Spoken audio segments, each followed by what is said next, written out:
First of all, my whole CDT resupply list is in the description of every single one of my CDT videos. So I highly recommend just looking at that and copying it into like your email or something just to have it as a reference. I listed all the places that I resupplied with a box and then all the places that I didn't resupply with a box. And I also listed the miles that it took to hitch to each of those towns or roadwalk. The longest carries that I did on the CDT were both in Wyoming, I think. From Brooks Lake Lodge to South Pass City was around 170 miles. Then I think from South Pass City to Rawlins was also about 170 miles. Now, I'm not going to get into how to resupply. I'm going to assume that you know how to do this. Most people that do the CDT have done the AT or the PCT before, so they know how to resupply. I just want to keep this video as short as possible. Anyways, there's two ways to resupply, and that's with boxes and then just resupplying on the go. A lot of people like to do all boxes, not me. In my opinion, the best way to do it is to do a hybrid of both of them. Most of my resupplies were on the go. I'd say it was about, I don't know,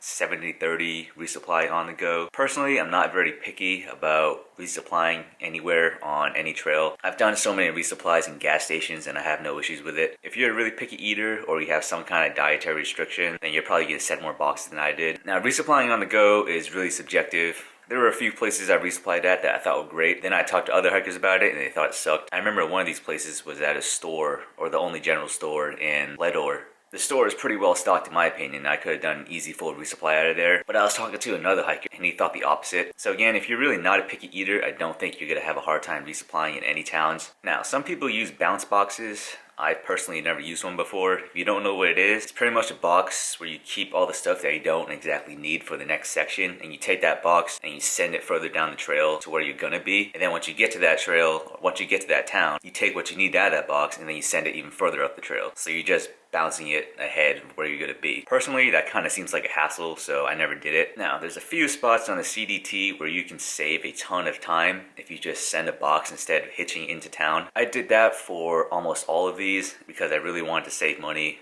And if I'm in town, I'm just gonna spend so much money on lodging and food. But the best places to send a box, and this is going to be in southbound order, it's going to be Benchmark, Brooks Lake Lodge, South Pass City, or Atlantic City, Monarch Pass, Ghost Ranch, and Pie Town. If I were to do the trail again, I probably wouldn't send a box to Benchmark. Doing that, it probably means you're going to do a really long carry without getting a chance to go into town. And there's really nothing to do at Benchmark like there is at some of these other places that I just listed. So personally, I would recommend just taking the hitch in Lincoln, Montana, staying the night there, or just trying to come back out. But if you really want to save time, Benchmark is a pretty good spot to do that. They do charge about $25 a box, kind of a steep price. And you also want to make sure that you email them or call them ahead of time and tell them as precisely as you can when you're going to be there. If you don't, you're not going to have access to your box because that place really isn't occupied that often. So if they know when you're coming, they're going to take your box and they're going to put it in a giant bin so you can just open it and grab it and leave. All right, looks like I found where they keep all the boxes.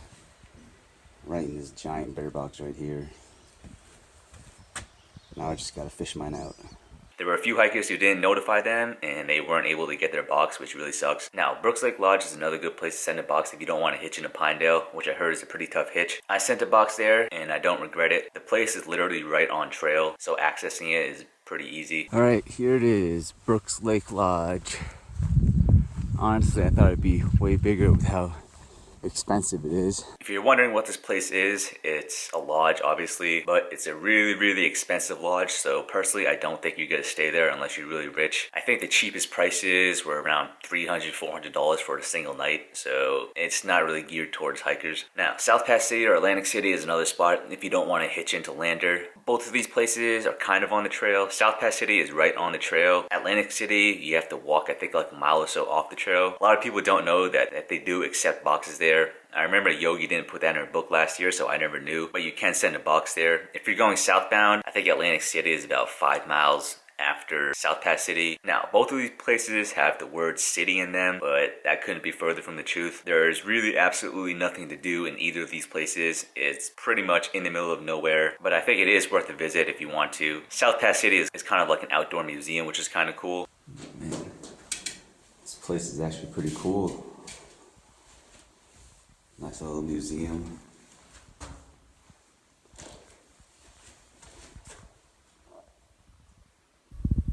And they did have a small general store where you could pick up your box and have a few snacks. Atlantic City, they had expensive lodging. I think had a gun store of all places. And there was a restaurant there with really good burgers. But if you're expecting an actual town, don't, because it's not. If you want to go into town, you're gonna have to hitch in a lander, which is kind of a tough hitch. Now, Monarch Pass is another option if you don't want to go into Salida in Colorado. You're gonna walk right past this place. It's on the highway. Alright, it's about 2 o'clock now, and I'm guessing that is Monarch Pass. I'm also guessing that's the little convenience store there. It's kind of like a small souvenir tourist shop. They have good ice cream there, and you can maybe do a resupply there if you're really not picky, but all they had were like Cliff bars, Snickers bars, and then maybe some shell mix, so you're gonna be really limited there. So I would recommend sending a box there if you don't want to go into Salida. I went into Salida because I heard it was a nice trail town, but if I were to do CDT again, I'd probably just send a box to Monarch Pass. They are a seasonal store, so you want to go to their website and see when they're open and when they're closed. Now, Ghost Ranch is in New Mexico. Pretty much all through hikers send a box here because there's really not much of another option. But like the other places, there's really nothing to do here. They do offer some food, I think, at a cafeteria, but you have to pay for it. I think they also have shower and laundry there, but I didn't do it. I just picked up my box and I left. Now, Pie Town, you can send a box here. A lot of hikers do, but I just found out that the post office there for 2018 might actually be closing, so that's gonna play a pretty big role in this. I'm not sure how that's gonna turn out. Depending on when you watch this video, you might want to look into that real quick before you send a box there. They might still be able to deliver it to the toaster house, which is where everybody sends their packages. Now, I don't think I mentioned this earlier, but Doc Campbell's place is another place where a lot of people send boxes to, and this was actually my last resupply on the entire CDT. They have a pretty limited selection of snacks there, so sending a box is definitely the way to go. They do kind of have limited hours there. I got there after closing time and I ended up just camping right next to the store. I don't know if I was allowed to do that or not. They had Wi-Fi there, which is kind of nice. Now, if you're going northbound, I would recommend sending snow gear to Cham, New Mexico, which is going to be your last resupply town of New Mexico. If you're going southbound,